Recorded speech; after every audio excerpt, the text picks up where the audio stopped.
গ্রামের বিয়ের পার্ট 2 নিয়ে চলে আসলাম। এর আগে আমি কখনোই গ্রামের বিয়ে খাওয়া হয় নাই আমার।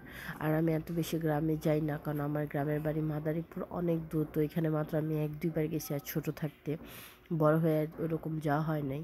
আর এই তো আমার মেয়ে গ্রামে এসে খুব এনজয় করতেছে, তা দেখতেই পারতেছেন। হাঁটাহাঁটি করতেছে, দোল খেতেছে। এখানে তার বাবা, দাদু, তার বড় মা তাকে দোল খাওয়াচ্ছে, আর সে এটা খুব বেশি এনজয় করতেছে। দেখে সবাই মাশাআল্লাহ বলবেন।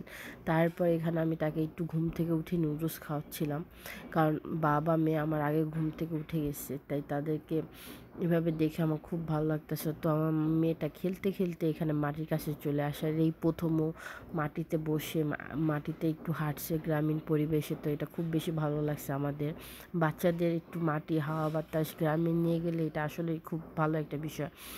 আর এই তো এখানে এই ভিডিও ক্লিপটা আমি নিইনি, এই ভিডিও ক্লিপ আমার ননদ আমার জন্য যা নিয়ে আসছে। এখানে নাকি গ্রামের বিয়েতে কিছু নিয়ম আছে, নদীকে নাকি কেটে দাওয়াত দেয়। তো তারা কি দিয়ে কী করতেছিল আমি কিছুই বুঝতেছি না, জাস্ট দেখতেছি এই ভিডিওর মধ্যে। আর এইটা হলো আমাদের গ্রামের বাড়ি, মানে আমাদের গ্রামের বাড়ি হলো নারায়ণগঞ্জ ২৫০০।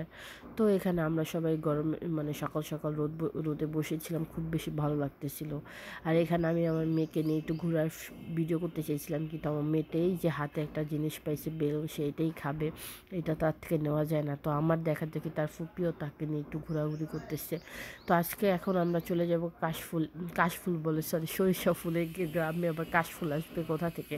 তো সরিষা খেতে চলে গেছি। সরিষা খেতে দেখি সবাই শাড়ি পরে ছবি তুলে। তো এখানে যে সরিষা ক্ষেত আছে তা আমি জানি না, তো আমার ননদ বলল যে ওই ছেলে সরিষা ক্ষেত আসছে, চলো যাই। তাই এখানে যে কিছু ছবি তুলে নিলাম। এখানে কানের ভিতরে মা মেয়ে একগুচ্ছ সরিষা ফুল গুজে নিলাম, জিনিসটা খুবই ভালো লাগতেছিল। আর আমার ড্রেসের সাথে সরিষা ফুলের কালারটা অনেক সুন্দর মিলে গেছে। মাশাল্লাহ মাশাল্লাহ, দেখতে পাচ্ছেন সেটা ছোটো ছোটো পা দিয়ে ক্ষেতের ভিতরে হাঁটতেছে। এই জিনিসগুলি আসলেই অনেক বেশি ভালো লাগে। তারপরে এই যে দুপুরবেলা আমরা রেডি হয়ে চলে যাচ্ছি বিয়ে বাড়িতে ঢ্যাং ঢ্যাং করে দাওয়াত খেতে। বিয়ে বাড়ি সবচেয়ে বেশি কী ভালো লাগে আমাকে অবশ্যই সবাই কমেন্টে জানাবেন। আমার বিয়ে বাড়ি গেলে রোস্ট পোলাও খেতে আসলেই ভালো লাগে, কিন্তু আমি অনেক বেশি খেতে পারি না। দেখি একদম এই যেরকম রান্নার ঘ্রাণে নাক একদম ভরে যায়, খাওয়ার কোনো রুচি থাকে না। আর এখানে একদম সব তাজা তাজা ভেজে সার্ভ করতেছিল, যে ব্যাপারটা খুবই ভালো লাগছে। আর এটা গ্রামের বিয়ে বললে ভুল হবে, এটা একদম ঢাকার স্টাইলেই করছে। শুধু ঢাকায় আমাদের কমিউনিটি সেন্টার থাকে, এখানে সেই কমিউনিটি সেন্টারে তারা অ্যারেঞ্জমেন্ট করে নেই, এভাবে বাসার ছাদে অ্যারেঞ্জমেন্ট করছে। আর এখানে এই যে বাবা মেয়ে, এদের কথা তো আর বইলা লাভ নেই। এরা যেখানে যাবে পুরা জায়গা সে তারা নিয়ে নিবে, তারা খুব বেশি দুষ্টামি করে। আর এটা হলো মাশাল্লাহ লাল টুকটুকে ব্রাইড, সে তার বিয়ে নিয়ে খুব বেশি খুশি। সেই যে এখানে বসে ফটোশ্যুট করতেছিল, তাই তাকে একটু ভিডিও করে নিলাম। আর এখানে আমার ফ্যামিলি সবাই দাঁড়িয়েছিল খাবার টেবিল খালি হওয়ার জন্য। তার মধ্যে বর চলে আসছে, এই যে বর চলে আসছে, সবাই বরকে নেওয়ার জন্য এখানে কথাবার্তা বলতেছে। গেট ধরছে, আর এখানে মেয়ে বসে আছে।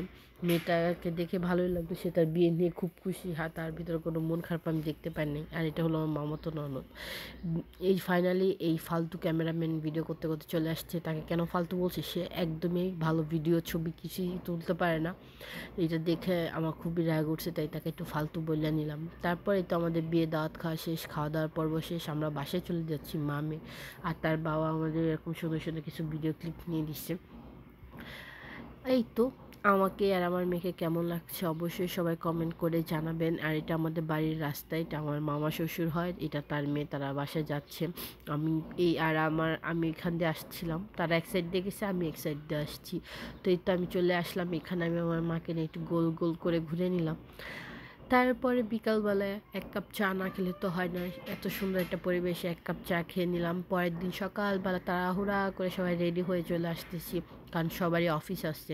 হাজব্যান্ড আবার অফিসে যাবে, তাই আমরা তাড়াতাড়ি রেডি হয়ে চলে আসছি। এই যাওয়া আসাটা একটু কষ্ট, কিন্তু আমরা এক গাড়িতে যাই, ভেঙে ভেঙে গেলে কষ্ট বেশি হয়। আর এখানেও সে একটু তাকে জ্বালাইতেছিলাম, সে বাথরুমে যাবে আর তাকে জ্বালাইতেছিলাম, সে এখানে একটু ঢং করতেছিল। এখন আমরা চলে যাব আমাদের রেডিমেডি। আর আমার এই জুতাটা কার কার ভালো লাগছে, আমার তো এই হোয়াইট কালার এই জুতো অনেক বেশি পছন্দ। এইগুলি জুতোই আমি বেশি পরে থাকি। এখানে সবাই রেডি, সবাই একদম ব্যাগ শ্যাগ নিয়ে বের হয়ে গেছে। এই দেখতে পাচ্ছেন আপনাদের ভাইয়া 2টা ব্যাগ হাতে নিয়েছে, আর আমি তার পিছে পিছে যাচ্ছি। আর আমরা মা মেয়ে সবাইকে আল্লাহ হাফিজ বলে নিলাম। আর আমার মেয়েটা ঠান্ডা লেগে গেছে, আমার ওইখান থেকে আসার পরেই ঠান্ডাটা লাগছে।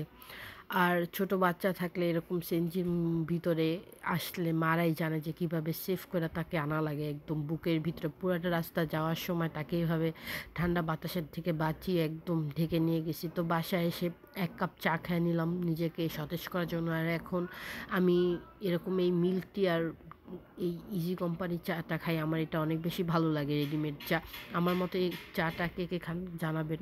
আল্লাহ হাফেজ।